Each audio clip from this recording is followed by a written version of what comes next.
Okay, it's kind of the mite issue as far as what and how they work. You need to learn what treatment methods are going to be most effective. Again, there's the amitraz, also known by the trade name Apivar. There's Apistan. There's oxalic acid, formic acid, and in fact, like I said, switching them up. Don't use the same one every time, or you're going to breed resistance with the mites. Uh, how do you use oxalic acid? There's a couple of different vaporizers on the market. One of them is a simple little, it's called a vaporizer. For lack of a better way to describe it, it's a hot plate on a stick. In other words, it's an electric uh, mechanism that you plug into a 12-volt battery. It looks like little miniature jumper cables. You plug it up to a lawnmower battery, car battery, or you can just get a little inverter, and it heats up a plate on the end, and you put a scoop of oxalic acid in it. The oxalic acid also sold as wood bleach. To get it, you need to buy the stuff from a trusted source. Make sure you get the correct, true 99% oxalic. You don't want a partial blend of something else. Oxalic acid vaporizers are not that expensive. You can get them as low as 60, 70 bucks on eBay or whatever. We sell one that's about $100, $125. Comes from Man Lake. It's a very effective little tool. If somebody just has a couple of hives, it's a great tool. The more hives you have, the more time it takes to do them. You may want to get an advanced tool. They make one called a Pro Vape. It's about $400, I think. But you can treat a couple of hundred hives in a pretty short period of time. Either way, you're basically performing the same task. You want to vaporize or fog. It's like a little fogging machine. It fogs the cavity where the bees live. You want to put your drawer in the bottom so you don't get wind blowing it out. You're going to put a little bit of acid per hive, about a tablespoon per hive. It goes in the hot plate or in the vaporizer. It gases the hive. You leave it in there. You leave it for about 20 seconds, and then you can let it air out. Then again, you're going to follow this treatment up about every 4 to 5 days, 3 to 4 treatments. That session, you'll do 3 sessions a year of some sort, whether it be this or I would suggest using something different. It's hard for mice to build up a resistance to this oxalic acid. For some reason, they just are not able to. One reason is probably because it kills the bulk of them. The other reason is they just don't have, it's not the same type of treatment. It's not an ingested, like a chemical ingestion where they're going to actually be resistant to it. It's more of a physical thing. At some point they may. Oxalic acid can also be used mixed in a sugar syrup and dribbled on the hives. Randy Oliver is working on getting a third method approved. He's kind of hit a roadblock with that. I'll let you read that on his website. I was actually going to participate in an experiment in our region to see how effective it would be for us. It's very effective for him. They tried it on the East Coast around Georgia. Long story, I won't go into all the details, but the point is it didn't work as good for them. They didn't have quite the same results. They weren't as happy as he was, and he was actually a lot more excited around the first round of treatment with it than he was the second round. I haven't followed up with him to find out how much more experiments he's done. In fact, I plan to get a hold of him soon to find out where he is with that, because I did want to do some field trials here. I was approved on the state level to get experimental permits, and I'm still trying to get the feds to give me experimental permits without spending thousands and thousands of dollars. If I can get them to approve it, then we'll start trials, which is just the application method that we're talking about here. It's still oxalic acid. There's still 2 approved methods.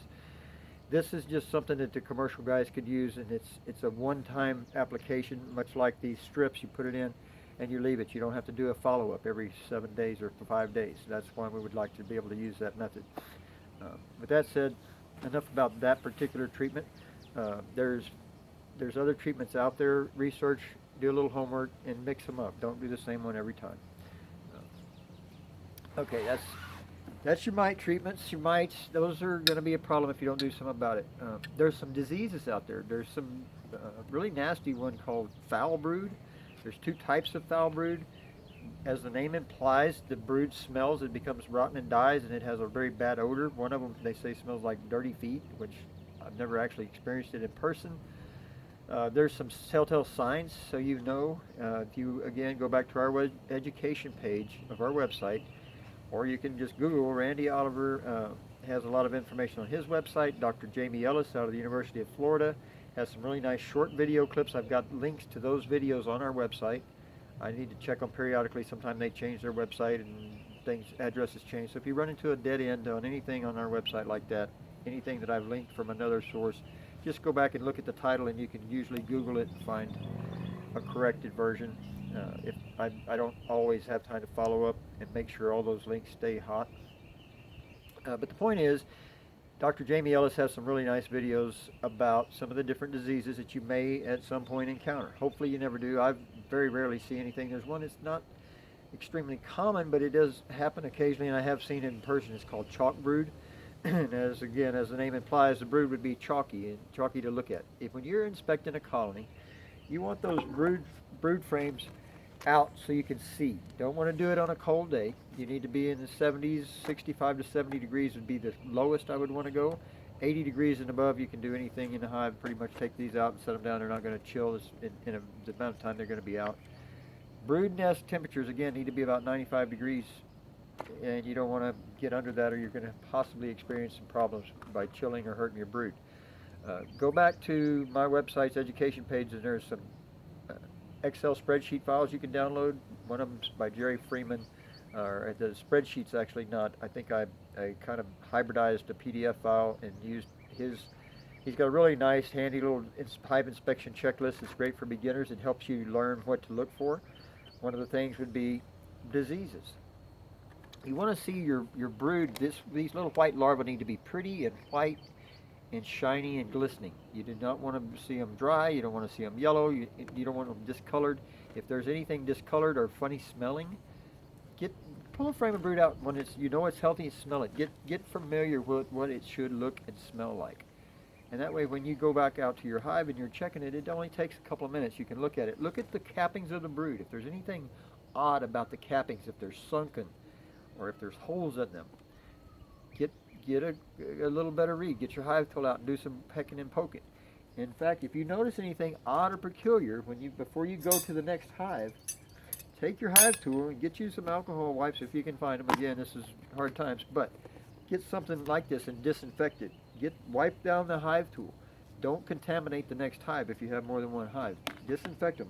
Another surefire method is you can use your smoker. If you can't find these alcohol wash or come up with a solution of your own, put your hive tool in your smoker and get it really hot. Burn any possible bacteria or anything that might be on there, fungus of some sort. Get it clean, get it sterile before you go into your next hive. Same with your hands, your gloves. Anytime you handle a hive that you discover has a problem, sterilize everything before you go and spread it to another colony. Much like this corona. Hopefully this corona will have an upside. Maybe it's teaching some people some things about being a little bit more careful and sterile. Hopefully there's some folks going to learn how to do some more gardening and such. I talked about it a while ago. The video cut up. I don't know if you heard. I've got a reliable source for all kinds of organic things that we can do in our lawns and landscapes to help prevent problematic insects and pests. It works around the bees and the beehives. Stay organic. Don't get into the powders and chemicals. You can use some organic compost tea or organic compost. There's some beneficial nematodes, and there's a lot of good things you can use in your lawns and your gardens, and share this information with your neighbors. Tell them about Bob Webster. He has a KTSA morning radio show on Saturdays. I'm pretty sure he's still doing the show. He's got the Shades of Green Nursery down off of Sunset, north part of Alamo Heights. Wealth of information, one of the most generous people you'll ever meet with his information. Similar to Randy Oliver in the bee world, he is to the plant and biology of plant world. He's just a great guy, tons of great information. I highly recommend him and his nursery. Everything that you get out of him is trusted, much like Randy Oliver and Jamie Ellis and these guys. But he can help you with things in your yard and your garden and help you do some organic methods around treating for your hives. And I think it's important to know these kinds of things. Most people that come to us to get bees are already in that mindset, in that camp anyway, and having him as another resource just adds to your toolbox.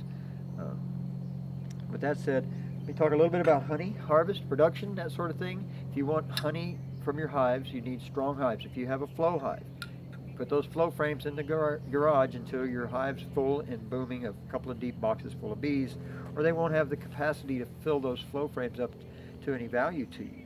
Those flow frames have to be full and they have to be cured. Like I said before, the honey has to be cured. Bees bring in honey from different sources of nectar. I say honey, I meant to say nectar. They bring in nectar from different floral sources, and it's all going to have its own unique flavor or blends of flavors depending on where they're getting it. And it's also got different moisture contents. Moisture levels in nectar is what bees have to work on to create the honey. They fan it, they put some enzymes out of their system when they transfer it and process it, and they get the water content down to about 18.5 to 6%. And again, they all have the same app on their phone. They check it. When it gets to 18.5, they cap it with a wax capping, and it's honey. Now, what type of honey is it? Well, if it's mesquite honey, because the bloom is dominant mesquite in that area, you can call it mesquite honey, and you'll get to know honey by color and flavor. If it's, for example, horseman honey is what our dominant bloom was last spring. It has a little bit different taste. It has a slight different finish on the back end of the taste. It has some notes that some people don't even like it. Some people love it. Some people tell me it's the best they've had. Others tell me it's the worst they've had. Much like wine. Not everybody likes the same type of wine, or anything else for that matter. That's why Ford only makes red trucks, right? But you get the point. But if you're going to harvest honey from your hives, always leave enough for the bees to have plenty for their winter food stores. You do not want to over-rob your hive, or you're going to wind up feeding them a whole lot more than you may like to. If you don't mind feeding them, take it all. Of course, you're going to have to feed them a lot. They will store sugar syrup just like they will honey. Be mindful when you're feeding your bees sugar syrup. They may not consume it all. They may store some of it. So know when and where and how much, because otherwise you're going to wind up, if you harvest honey, you may be harvesting sugar syrup if you have recently fed them. Or if you fed them enough for them to store it and you're not mindful of where those frames are and where they stored it. So those are things you'll learn. You don't have to know that right away. In fact, you're probably not even going to need to worry about harvesting for at least a year. I would suggest letting your hive go, maybe take a frame or two first year, depending on what kind of year we have. We have different years from year to year. One year it may be, you might get 30 pounds of honey per hive, and the next year you might get 80, and the next year you might have to feed them 20 pounds of sugar syrup to get them through the rough time of the year because of lack of rainfall or whatever. So just be mindful of leaving plenty of food on the hive. And when I say food, it's not just honey, but they need pollen as well, like we talked about earlier. Pollen, you can buy substitute for feeding on pollen when there is none. However, there is no pollen substitute that will sustain bees indefinitely. They're going to have to rely on a nectar source. So you just have to kind of watch what's out there, watch what's available, learn to read the frames, and it'll all come second nature to you at some point. What other things do I need to share with you? Talked about all of the different things about safety, except for, I don't know if I mentioned yet, when you get your smokers going, I'll teach you how to light a smoker at the bee school when we do the hands-on part.